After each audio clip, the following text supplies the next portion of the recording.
Colossal Swords. This gargantuan demon of metal will strike fears in the eyes of anyone fool enough to cross the path of the Colossal Sword wielder. Only the most dedicated warrior can tame these blades. Warriors among the likes of Maliketh The Black Blade, the Half Wolf Blaidd, or even Guts the Struggler. Colossal Sword are a staple in fromsoftware games since Demon's Souls, and the developers absolutely nailed it in Elden Ring, making Colossal Swords more viable than ever in high-level plays. We have a total of 11 Colossal Swords in the game, with each and every one of them having their strengths and weaknesses. Hence, I thought it would be a great idea to rank every single one of them for you guys. So, who do you think is going to be crowned as the best Colossal Sword in Elden Ring? Let's find out! Foul tarnished! Someone must extinguish thy flame. What a sick way to fight. The glory of the clash is shared by Radahn and you. Alas, I am returned. Is this what it is to sin? Well, thou art of passing skill. Warrior blood must truly run in thy veins. Tell the two fingers that Rani the witch cometh to rend thy flesh. But before we get started, there are a few things that you guys might know about Colossal Swords. Colossal Swords are high burst damage of weapon, mainly used to outrage your opponent. They are very slow, hence a passive and reactive opponent will be able to easily counter you and punish your whiffs. So the question remains, how can I hit my opponent if the sword is that slow? Well, the good thing is that all Colossal Swords have access to an amazing crouch R1 and rolling R1 that are coming very fast, the rolling attack being faster than the crouch attack. Hence, your thrusting attack are going to be your bread and butter. What you should learn to do is to use the crouch cancel technique in order to blend your attack and surprise your opponent. Here is a video by Stilovsky where he explains how to do this technique. Since the thrusting attack are so strong, Colossal Swords benefit a lot from the spear talismans, which is giving you a 15% bonus damage to your counter attack. But unfortunately, the crouch and rolling are still not enough to surprise your opponent. Hence, my advice to you is to pair your sword with an offhand tool in order to mix up your attacks. You can even get true combos out of it. Tools like daggers, fist, staff, or the claw mark talisman. All great swords besides one requires a lot of strength in order to use it, and with only 10 points invested in Fate, you can have access to two fantastic incantations, Bestial Sling and Catch Flame. Hence, why the Claw Talisman that scale both with Strength and Fate is a great option. Okay, with that out of the way, let's get into the tier list. And we are going to start things off really hard with a fan favorite and probably the main reason why you guys click on this video.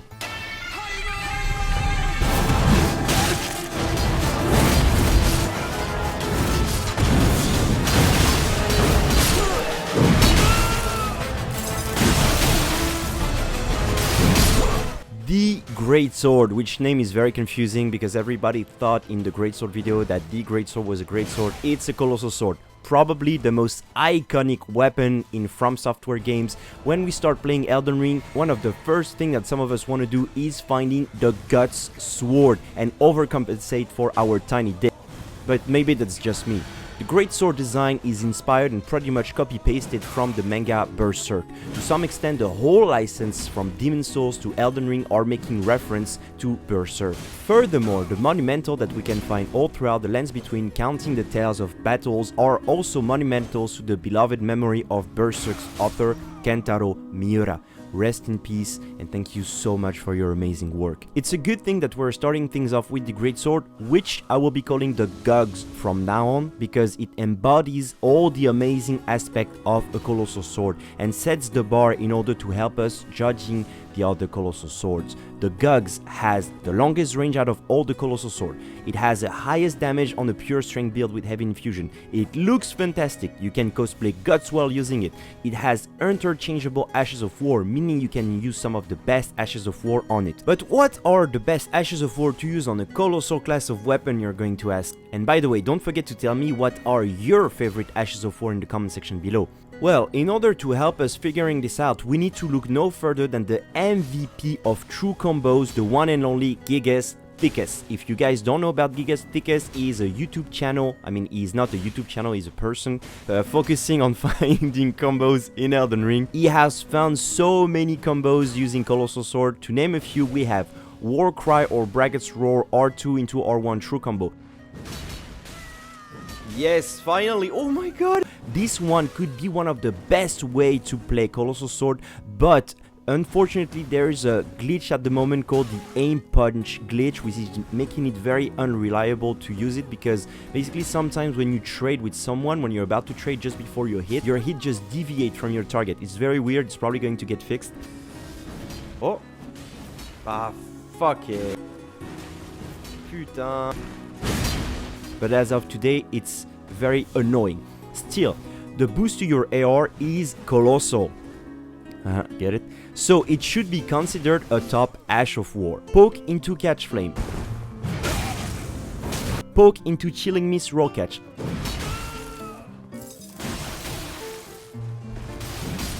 Lightning Slash into R1 true combo. Poke into offhand great ass light attack true combo. Storm Stomp into R1. And my personal favorite, the bleed infused poison mist combo booster.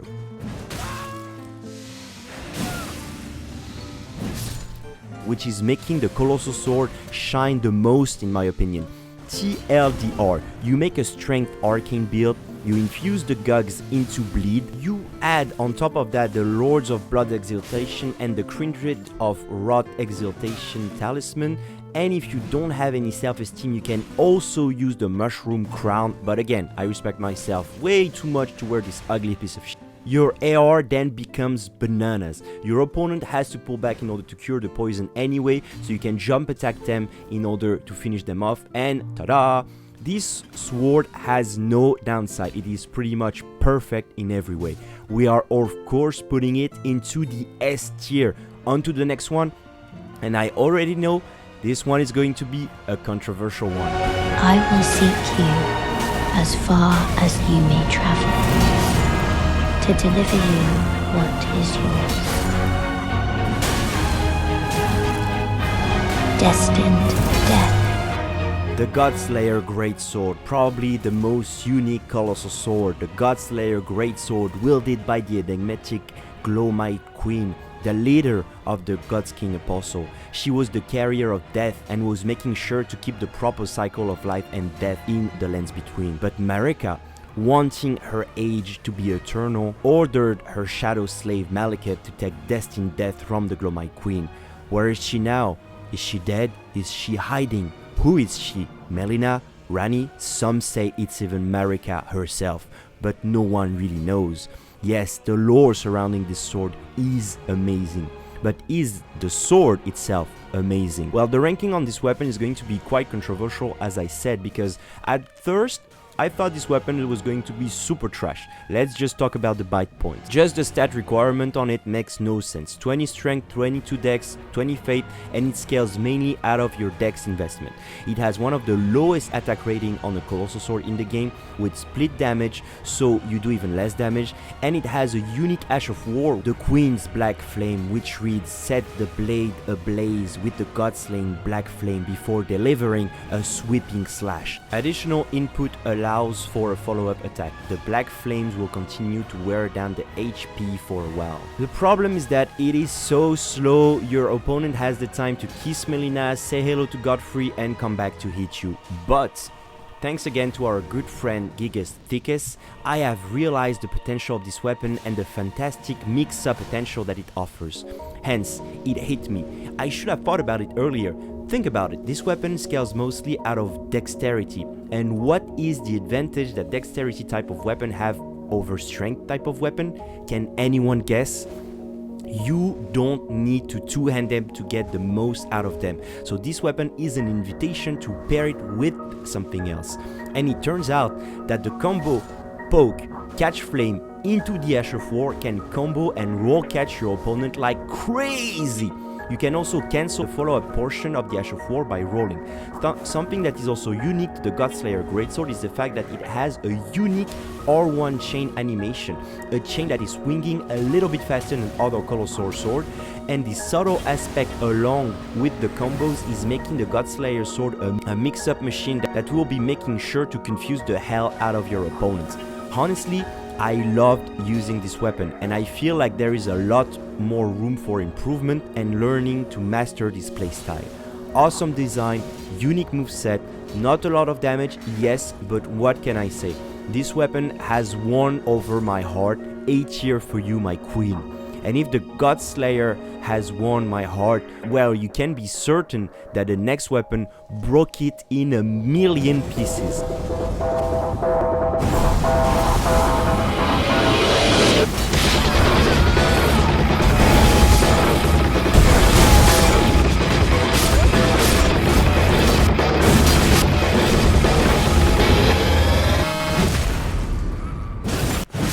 The Starscourge Greatsword is one of the most disappointing weapons in Elden Ring. I mean, how could they have messed this one up? I don't get it. The weapon wielded by the most badass character in the game, a man that was able to whoop Malenia's ass, Malenia the Fraud, while protecting his horse and while preventing the stars from moving. Yes, because some of you got a little bit butthurt because I said that he beat Malenia in the katana video, but it is the sad truth. In a single combat, sword against sword, Radahn was ripping through Malenia like hot butter without even sweating. And the only way that this excuse of a warrior that is Malenia was able to end the fight in a draw and not completely getting obliterated by Radahn was by summoning the power of a locked up god within her.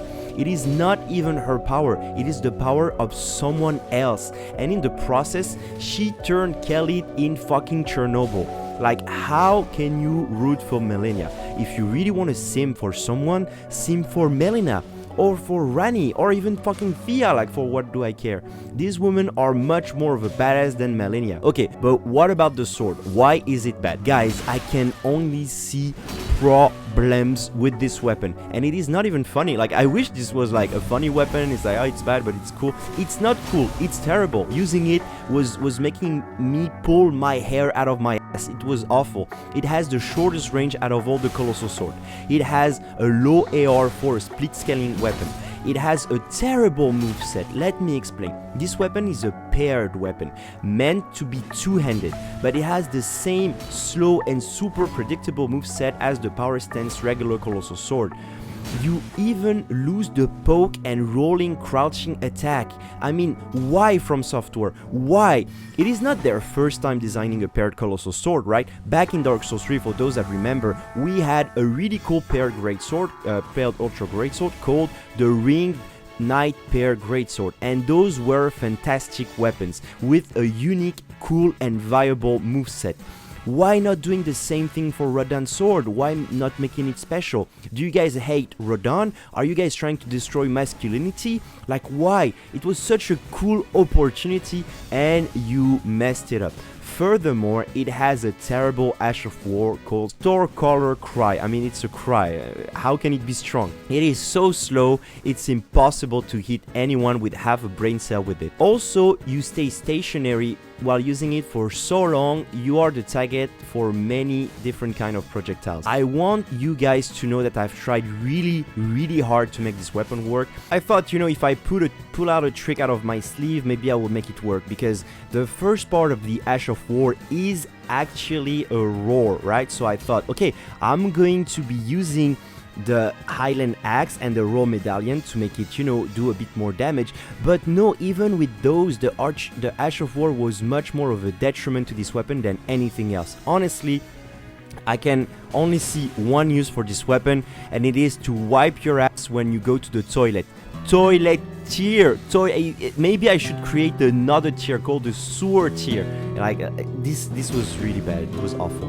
We could defend the fact that being a strength and, you know, intelligence hybrid, you could have a build supplementing the downside of the weapon with spells, but the problem is that its damage scales mostly out of strength, so your spells would do like pitiful damage. However, if you want a real strength intelligent weapon, well, I got what you need right here. What a sick way to fight me. The glory of the clash is shared by Radahn and you.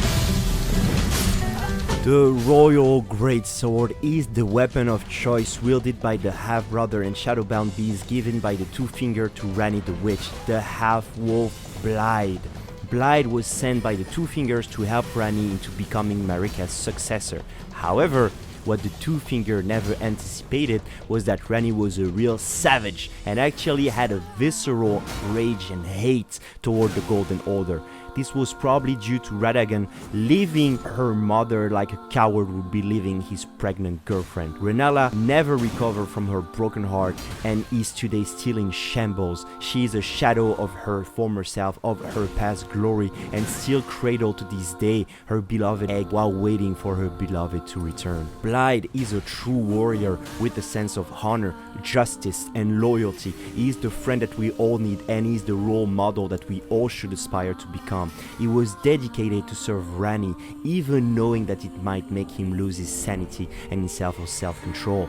His sword, the Royal Greatsword, embodies his resolve and might.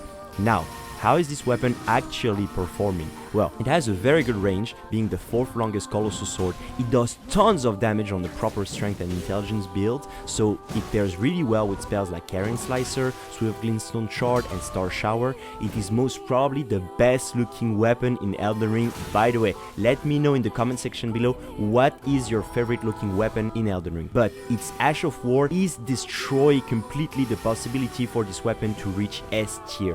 Its unique Ash of War, Wolf Assault, reads: infuse the greatsword with frost, then perform a forward somersault to plunge it into the ground, then pull it out to release a cold blast. Although this Ash of War deals tons of damage and is guaranteed to frostbite your opponent, it is sadly very slow, and you cannot roll out of the first part like you could with the Godlsayer Greatsword, for example. Hence, once you have committed to the Ash of War and you whiff, you are going to get punished severely since you are stuck in place like a statue. Honestly, I really wish this sword was better. Maybe in a future patch they will make the animation faster, or maybe allowing you to roll after the first plunge attack, but as of today this weapon cannot go higher than B tier. Thank you so much, Blaidd, for being awesome. On to another magic infused monster, the Ruin's Greatsword.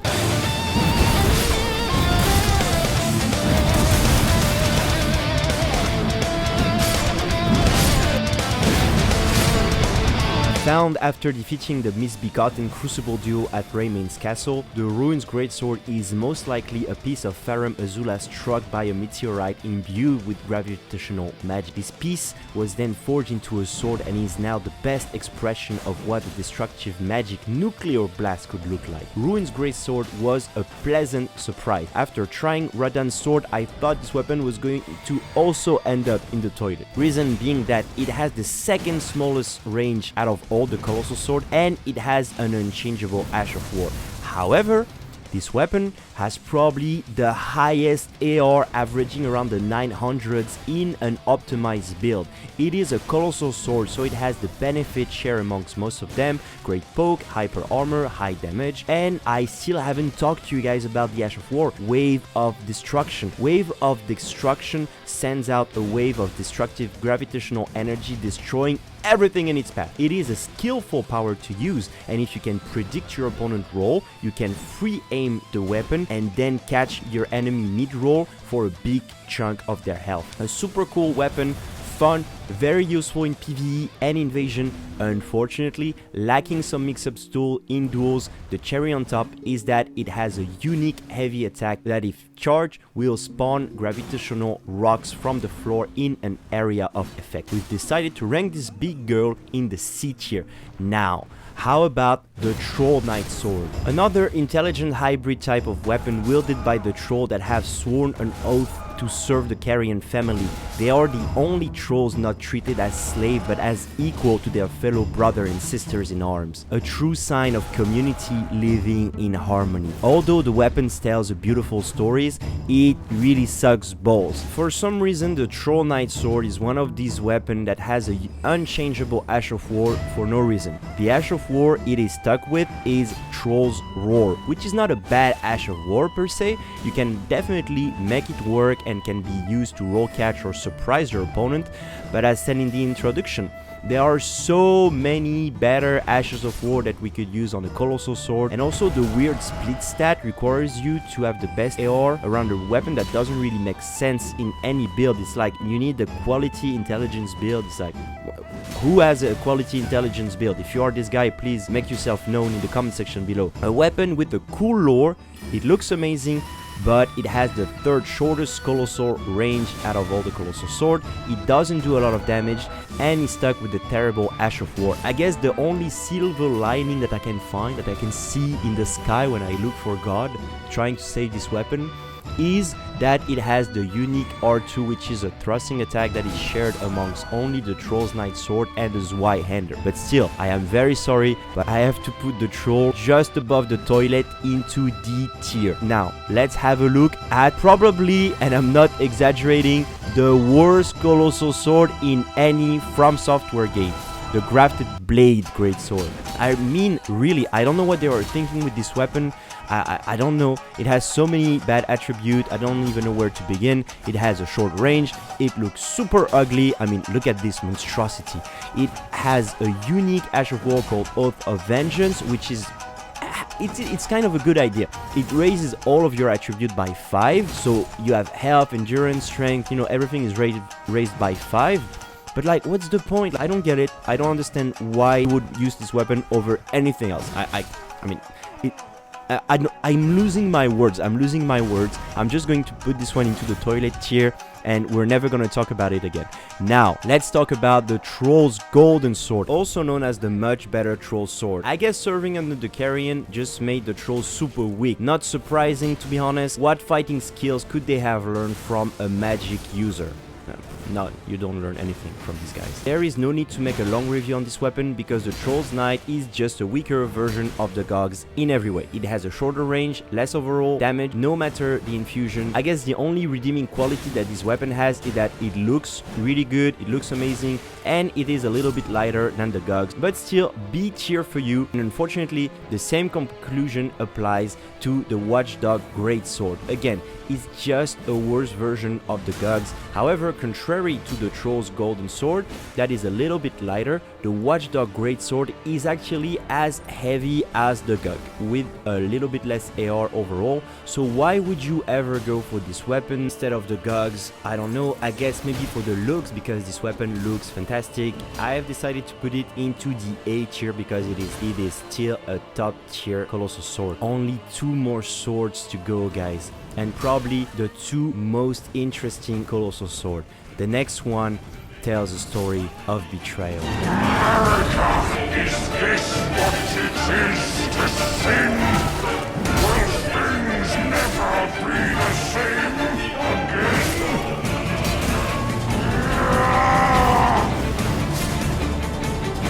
Maliketh The Black Blade, the weapon wielded by the half-brother and shadow of Queen Marika, whose burden was to hold onto death itself after defeating the Glomite Queen, a burden that no living creature should have to carry, a weight that was unjustifiably put onto his shoulders so that Marika could live her egoistic and narcissistic dream of becoming immortal.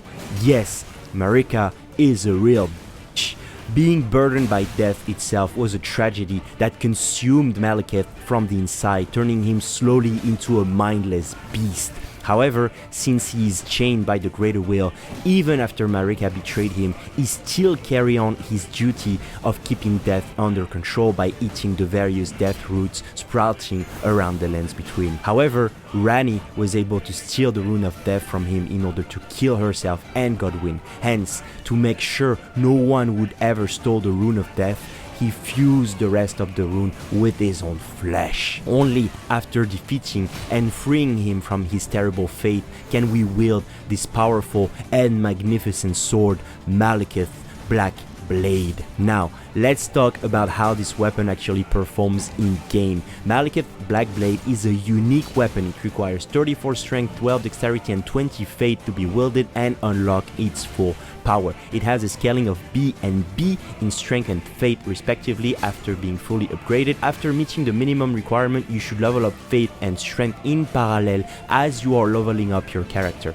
However, if you need to prioritize something, prioritize strength, since it's the stat that brings the most AR to this weapon. In terms of build for using this weapon, the best way in my opinion to play this sword is on a strength fate build, with strength being your most important stat. As a result, your build should be centered around melee combat, with supplementing it with some spells for the cherry on top. Spells like Bestial Sling, Bestial Vitality, Catch Flame, but don't focus too much on the casting spell aspect of it, because you need to have a good amount of points to invest into endurance, because this sword weighs a ton. Talismans such as the Great Jar Arsenal to make sure you're not fat rolling while using the weapon. It has a unique Ash of War called Destined Death, and it reads, set free the remnant of Destined Death, plunging the great sword into the ground to summon a myriad of blade. In addition of dealing immediate damage, this attack reduces the enemy's maximum HP and continues to wear down the foe's HP for a short time.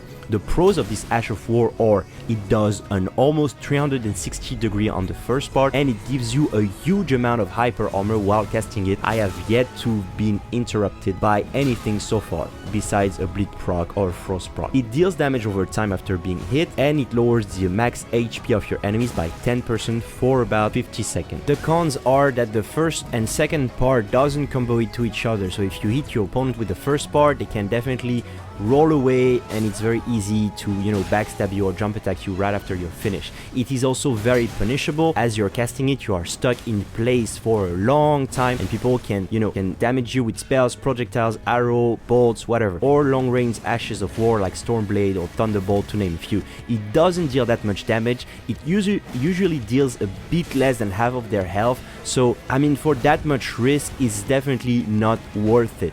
Hence, the best way to use this sword is in close quarter, while your opponent just cannot escape and has nowhere to roll out. Or even against noob that think they can just spam, and try to hit you, but they will just end up with half their HP gone and on their butt. Now, to give you some closing thought, this weapon is among the sexiest weapon in the game. The lore surrounding it is breathtaking. Its base damage is strong, the range is okay, but compared to other Colossal Sword, it has nothing to write home about. Yes, the crouching, warring, or one are good, but so it is on every other Colossal Sword. But the lack of customization with the unique Ash of War is not doing this weapon any favor. Any knowledgeable about the game will be able to just dodge everything. However, if you're like me and fashion and style is #1 above everything else, then just use it. Just use this weapon. You will lose a lot of fight, but you also have a lot of fun using it, and the wins you will be that much tastier. To be honest with you guys, to be serious, I ended up getting most of my kills from Bestial Sling. Since you're doing so much damage with your faith and strength investment ratio, you do like 200 damage per hit with that thing. Unfortunately, Maliketh Black Blade just isn't enough. Maybe if they somehow buff the Ash of War, but as of today, it won't go higher than C tier. And we are finally reaching the end of this video. I would like everyone to welcome the one and only the ZWEIHANDER.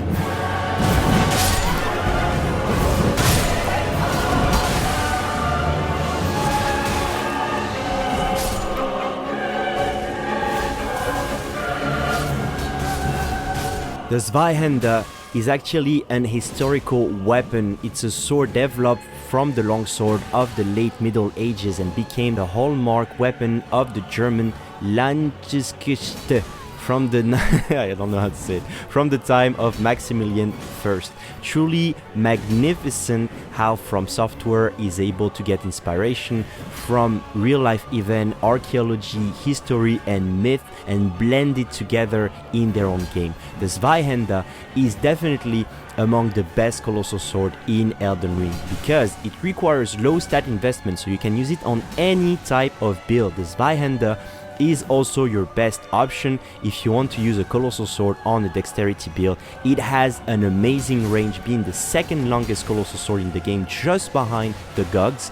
But what really makes Zweihander unique, and we talked about it in the Troll's Knight Sword, it's its unique moveset. It is one of the only Colossal Sword with a unique heavy and charge heavy thrusting attack that can reach your opponent even when they try to roll away from you. It can be used as a tool for mixing up your attack, and as we talked about it, mixing up your attack is going to be key in order to be able to trick your opponent. And if you combine a fully charged heavy attack with the Spear Talisman, well guys, it's pretty much game over for your opponent, and you might as well just throw the towel, call your coach, go back home. It is basically a light Gogs with a bit less range, less damage, and more versatility, and a better moveset. With that being said, I see no other place to put the Zweihander than in the S tier. Congratulations, Miss Zweihander, you're awesome, we all love you, everybody loves you. I mean, no one hates this weapon, it's just fantastic.